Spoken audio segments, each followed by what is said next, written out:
So someone new comes to Instagram and they think, wow, I want to work with that person. Or they think, ooh, is this person for me or not?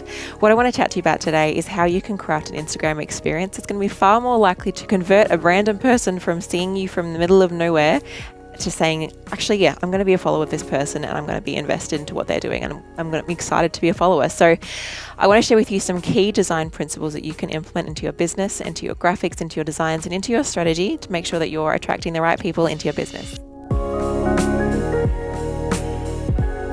So my name is Jacqui and I am a graphic design expert, and I love to teach business owners how they can take the reins of their own graphics, making incredible business designs and branding decisions and graphics for their Instagram, all within programs like CANVA. And today, I want to chat to you about how you can make sure you're making a really great first impression so that when someone comes to your Instagram, they're really excited to be there rather than backing off because they're like, actually, I don't think I want to follow this person. So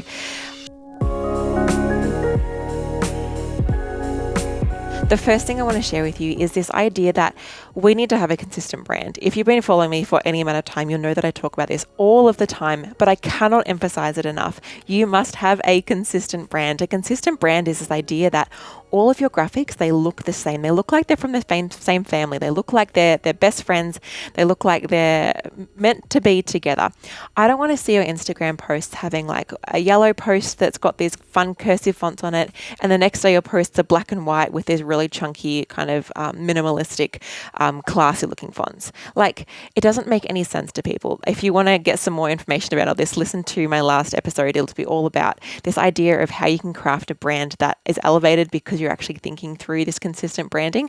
So I'm not going to dwell on this for too long, but this is this idea that we really need to have graphics that look consistent. The benefit of consistency is, well, actually, I'm going to rewind a second. Consistency is, as I kind of just mentioned, is the idea that all your graphics look kind of the same. So practically what I mean is that you're using the same colors, you're using the same fonts, you're using the same graphic style. Because the fact of the matter is I could still even be using the same colors and fonts, but have a totally different looking graphic if I'm using different kind of illustrations or different kind of looks or different kind of photos on said graphics. So it's more than just your fonts and your colors, and it's also your style and your elements and the way that your graphics look. But when you combine all those things together, if you make sure that you're using those things consistently, then there's a lot of beauty and a lot of magic in that. Now, by consistent, I don't mean repetitive. I don't mean the fact that you have to use the exact same color and design and layout for every single one of your posts. What I mean is that, as I said at the start, they look like a family. They look like they get along. Like me and my brother, we don't look identical, but sometimes people used to ask us if we were twins. We've both got brown hair. He's now taller than me. He's obviously a guy. I'm a girl. He wears glasses. I don't. And so there's a few different things about us. But overall, we look like we're from the same family. You can tell that we're siblings, but we don't look identical. And so in the same way, your business graphics need to look like they're from the same family, but not be identical to the point that they're getting boring. And so by boring, I would mean like you're repeating the exact same layout with the exact same use of fonts and colors. So you can, like, say for me, I have so many colors in my color palette. Your brand can have like anywhere from 2 colors in your color palette all the way up to 10. Doesn't really matter. There's no perfect number. But for me, for example, I have upwards of six or more, and I have like probably 4 main colors, and I've got variations of all those colors. So I have purple, but I have a light purple and a dark purple and a medium purple, and same with my other 4 colors. So I've actually got quite a large palette when you combine everything together. But all of my posts don't use the same combination of those colors. Some posts I have a mainly purple focus, so I use a dark purple and a light purple and maybe a hint of peach. And some will have a blue focus where it's like a blue, dark blue and a light blue and a hint of purple. And so, but when you put all those graphics together, they look consistent because they're all referring to the same color palette, but they're not repeating the colors in the same use every single time, so it feels repetitive and boring and mundane. Because I can tell you, when someone comes to your feed, if they're seeing the same look of graphic every single time, there's going to be a lot less excitement to follow you because they're not going to be like, oh, what's coming next? I'm so excited to be in this person's world and see what they're going to post. They're going to feel like I know what's coming next. And while it's good to have a good expectation of what's coming, it's going to feel like, oh, I don't really need to follow them because everything I already need to see, I can already see with this quick scroll of their grid, and now I can move on. I don't have to stay in their world. And so having this consistent style but not being repetitive is really important. But this consistency just pretty much gives you recognizability. gives you loyalty, and it also gives you a huge amount of professionalism. When I see a brand that's really thought through, they've considered what they want their brand to look like, and they stick to that consistently, that's where the magic is. That's where it looks really professional, looks really thought through, considered, and like someone I want to do business with. You're not your best friend's Instagram account. You're not like a random girl who works at an accounting firm, but her Instagram isn't for that. It's just for showing pictures of her dog and her weekend trip and her boyfriend. And that's amazing. And that I have an Instagram account that's like that, but that's not my business account. My business account is thought through, it's consistent, and it's really considered. And so thinking through that stuff for yourself, through having a really consistent brand where your graphics look like they're from the same family, you've thought through their fonts, the colors, and you're sticking with that consistently. That's got so much magic in it. All right, number 2 is the idea of having variety in your posts. Variety in your posts, if you didn't catch when I said that quickly then. It's this idea, so this is probably a little bit less design related, but I think it's so important. I don't want to see the same post over and over again when I come to someone's Instagram, because again, there's not that interest or that excitement in following you. It's really just like, I already know what's coming and I'm not really interested in that. So don't just post a quote every single day. Don't just post a picture of you every single day. Don't just post a testimonial every single day. Don't just post, these are my services every single day. Don't just post a tip every single day. Change it up, because when we change it up, it builds excitement, it builds interest, and it builds an expectation or a ooh, I wonder what's coming next kind of vibes. And so obviously I obviously need to say this, but we need to know what's going to be there in terms of like when someone comes to my page, they're probably going to find graphic design tips, business tips, or maybe a hint of motherhood. And all of those things are in there, but people aren't going to be surprised if they see one of those. It's not a constant of the same kind of post over and over and over again. So it's good to have like, this is what I do and this is what you can expect, but not so much that it's going to like be boring and repetitive for people. So have some variety in your content. Change things up a little bit and change up your designs because of that as well. So my third point, which is going to kind of perfectly mold into this from this last step, is this idea that make sure there's content that they want to see. And so have the variety there, choose content that you know your audience is going to need. And then then make sure that when they see that content, that it's actually making sense to them. That like when they see your feed, they can see, oh, that's a testimonial, or oh, that's just a really great kind of bloggy post kind of style post, or oh, that's a tip, or oh, that's a quote. And they can kind of see that variety visually. I guess my point is think about what your audience wants to see and make sure they can tell that's what's there. If I go to someone's Instagram and all it is pictures of them, then I don't know what content they're going to share that's going to be helping me. And as someone who is on Instagram slightly regularly, I want content that's going to be helping me, not just them talking about themselves or them just giving this testimonial. I want a variety of those things. And obviously as a business, we need to be sharing our services. We need to be sharing testimonials, but that's not all that I want as a consumer. I want variety. I want to see that I'm going to get helped through following this page. And then as a byproduct of that, you get to share with me your testimonials. That's this mentality that I have as a consumer. And so I want you to put yourself in your consumer, in someone who's coming to your page at a whim. Think through, what are they going to think when they first see my page, and make sure that they can understand what you're sharing at a glance. So make it really clear. Like if you're doing a tip post, see if you can make it look like a tip post from a distance, in terms of like when someone's just looking at your grid, they just click on your page. Like for me, they click on White Deer GD and they click on that. They see my little picture, they see my bio, and they see all of my posts. When they see all of my posts really little, can they tell what I offer? Can they tell that I'm going to be giving them some design tips? Can they tell I'm going to be teaching them a little bit about Canva? Can they tell that I'm going to be sharing a bit about myself and about business? And just see if you can try to put yourself in your audience's shoes to the point where they can understand what you're sharing at that glance. I think that's really, really important, because otherwise, if I can't tell that you're going to give me value or that you're going to teach me about this subject or that subject, I'm probably not going to hit follow, because I don't know what I'm going to get from you. And in a world where I'm following so many people on Instagram, I don't want to just follow someone that is just going to post nice pictures of themselves, unless it's my best friend. When it's my best friend, I love seeing those things and it's great. But when it's just a business that I'm following, I'm looking for what I can get out of it. It sounds a bit selfish, but I think you'll agree with me on that's probably what you're thinking as well. When you follow someone, you're thinking, what can I get out of this? Whether it's like, even for me, like I followed a lady that does Facebook ads, and I followed her not because I wanted to learn about Facebook ads, but I wanted to learn if she could help me. I wanted to get to know her and her business to find out if I would hire her. And so thinking through those kinds of things of what is my audience looking for and how can I make sure I show that obviously through my grid, through just that initial glance. Is it obvious what I do? Is it obvious that I'm giving tips on this subject? Is it obvious that I'm sharing quotes on this subject? Is it obvious that I'm sharing this and that? I'm going to interrupt this episode just for a second.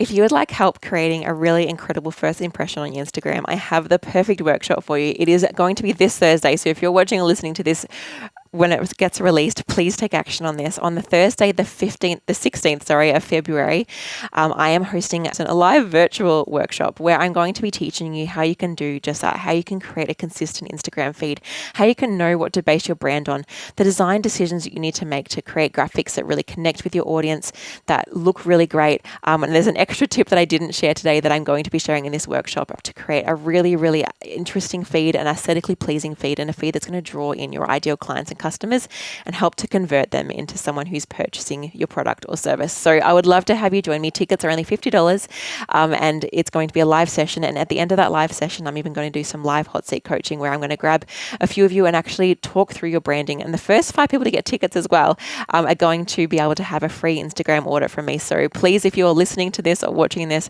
jump on, grab your ticket so that you can be one of those first 5 to get the free Instagram audit as well inside that session. So I hope you can join me. It's called the Elevate Your Brand. It's a live workshop with me, and it's going to be incredible. So make sure you jump on now and grab your ticket. The link is in the description, and I hope to see you there.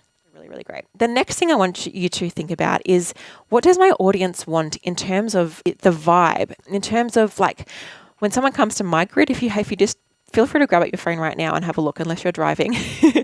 Search white deer GD, so the color white, the animal deer, and the letters GD, white deer graphic design, and GD, not graphic design.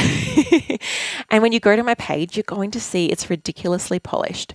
It is really perfectly laid out. It's really perfectly curated, and it's quite structured in the way that it looks. That's really great, but I don't want you just to assume that that's what you need to do for your business. All businesses don't need to be perfectly polished and curated. I've done that specifically because I'm a graphic designer and I want people to know that they can trust me to have good graphic design. If I wasn't a graphic designer, I would have probably quite a different looking feed. I would probably post more just pictures of myself. I'd probably post more pictures of that aren't perfect photo shoot pictures, but not too much. I still like to make sure I edit those pictures so they still have a professional vibe. And I would probably post maybe a few more quotes and a few different things like that. But because of what I'm doing in my niche, I'm pushing into a certain type of grid feel, I guess. So I want you to consider, what does my audience want from me? Are they looking for someone who's really relaxed and someone they can be besties with and someone they can kind of relate to? Or are they looking for a business that's really polished and really trustworthy and really this and that? And so think through either camp, and you can sit somewhere in the middle. You can sit extreme on one end and you can sit extreme on the other end, but really consider that so you can do it consistently, and to make sure that when an audience comes across your feed, they know what they're looking for. They know what they're in for. They know what they're going to see when they hit your page, and when they start following you, the content that then comes up makes a lot of sense to them and they resonate with it. Like if I follow someone and I really want to get to know them as a person because they're more of a personal brand that's talking about motherhood tips, I would be okay if they shared candid pictures of them and their kids rather than perfect photo shoot photos and perfectly curated Canva images, because that's what I want from that person. I want to get in behind the scenes of their life because I want to be comforted and given tips on how I can be a mother. And so think through, what does my audience need and how can I show that in a really beautiful way when they first click onto my feed? Finally, I've got these 2 last tips that I'm going to combine into one because it's less designy but still wildly important, is thinking through your display picture and your bio. I'm going to talk to display picture first because that's more my jam, because it's more visuals. I love having branded display pictures. What I've done in mine, if you head to my Instagram, you'll see that it's got a picture of me, but it's kind of cut out. It's got a bit of a border on it. It's got a bit of like my bubbles in the background or a cloud in the background. And it's got my branding colors in it, but it's still like it's a photo of me. And so I really think, first and foremost, if you have a personal brand, please consider using an image of yourself. People love to buy from people, and so having a picture that's yourself can really help people to recognize you, build a connection with you, and feel excited to buy from you because they're like, oh, I'm buying from my new friend Tanya, rather than I'm buying from this person that I don't really know who it is, but I think they'll be good. And so just try to Don't just write off, I'm a business, so I'm not allowed to have a picture of myself. You might be able to have a picture of yourself, and it might be a really great move because people might be drawn to that. And so if you do have a picture of yourself, feel free to make it either just a photo or a branded photo. So whether you just cut out the background and put your branding color in the background, or if you've got any cute elements to add that in, or just a really nice photo. I do recommend, if you have professional photos, to use a professional photo. If you don't have professional photos, get yourself into some really good light. Go outside or get in front of a window. Polish the back lens of your camera. Get someone to take a picture of you from further than an arm distance away, so you can kind of crop it in if you need to. Look at the camera, smile, maybe go slightly on the edge a little bit, and kind of maybe even edit that photo. I teach my students how to use Adobe Lightroom. There's a mobile version of Adobe Lightroom that's totally free. You can just make a free account and use Adobe Lightroom for free. And it's a really great way. You can just buy a preset, you can get free presets online, load that into Lightroom and use that to edit your photo, and it will almost look like a professional photo. I can promise you that. Almost. Depending on how your skills are at taking the photo, or how your husband or dog or child is at taking the photo for you. Or you can just set up on a window and set a timer on. But just having a thought through photo for that can be really, really helpful. And when you do that, don't be afraid to show your eyes. We connect with other people's eyes. And so try to have a picture that's like of your head, a headshot, rather than a full body picture, just so people can connect with you more. Once you've done your bio photo, make sure you also have a clear bio. Do things like make it clear what you do and why someone should follow you. If you're a Pinterest marketer, say that. Say you're a Pinterest marketer and that you help such and such niche market on Pinterest, and that this is a freebie that you have. Download it here at this link, and kind of make it really clear like who you serve, why someone should follow you, and what you do, and give them a call to action. Those are the 4 things I think really need to be in your bio. Put yourself in a stranger's shoes when they come across your Instagram. Maybe they saw a viral reel. Maybe their friend said, oh, you should follow such and such. When they come to your page, make sure they know that they've come to the right page. Make sure that they know why they should follow you, and make sure they know that they're the kind of person that you're going to help. Like I have my thing. I serve small business owners. I don't serve multinational corporations. I don't serve people without businesses. I serve small business owners. That's my jam, and I have that in my bio so people know, oh yes, I'm a small business, I will follow that person. Or yes, I'm a small business that needs graphic design help, I'll follow Jacqui. Or yes, I want to listen to that podcast in the link in the bio. Or yes, I want to download this freebie at the link in the bio. And so give people a reason to follow you, help them to know that they're in the right place, and nurture them through that. And for an extra bonus points, feel free to message someone when they follow you. Send them a message, say, hey, thank you so much for following me. I love you. Feel free to build a connection with them, get to know them, and ask them how you can help them. If you've got, say, I share lots of free content on my Instagram, how can I help you? What's some free content that I can share that will be helpful for you? And so I hope those tips have been helpful for you. I want you to make sure that you're making the right impression on Instagram, because when we make that right impression, we can be gaining so many more followers and building so many deeper connections with people, and hopefully converting them into paying clients or customers into the future. So I hope this video has been helpful for you. Let me know in the comments what's been the biggest tip that you found helpful. And if you want to connect more, feel free to hit me up on Instagram. I would love to chat and say hi to you.